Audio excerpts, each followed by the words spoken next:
মেয়ের আবদার ছিল গতকাল রাত্রিবেলায়, মা আমার জন্য আজকে টিফিনে না তুমি আলুর পরোটা বানিয়ে দেবে।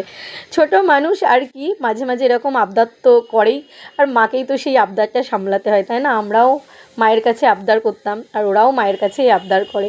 তো দেখো খুবই অল্প সময় মেয়েকে পড়াতে পড়াতে আলুর পুরটা করে নিলাম, আর ওইদিকে ওকে কাজ দিচ্ছি, ও করছে, আর এইদিকে আমি আলুর পরোটা করছি।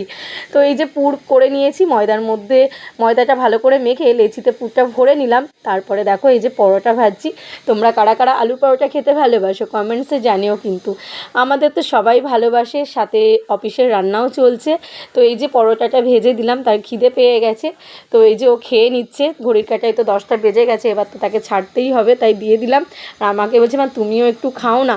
তো আমার যদিও খেতে অনেকটাই লেট হয়, তো ভাবলাম এই যে মেয়ের টিফিনেরটা আগে করে দিই, তারপরে বাকিগুলো বাবান আবার আসবে তখন ভাজবো।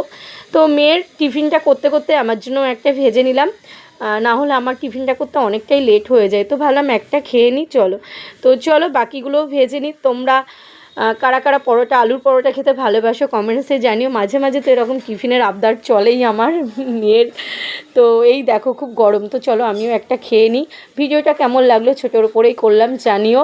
তো চলো নেক্সট ভিডিওতে তোমাদের সাথে দেখা হচ্ছে। চলো মেয়েকে রেডি করে নিই তাড়াতাড়ি, ঠিক আছে?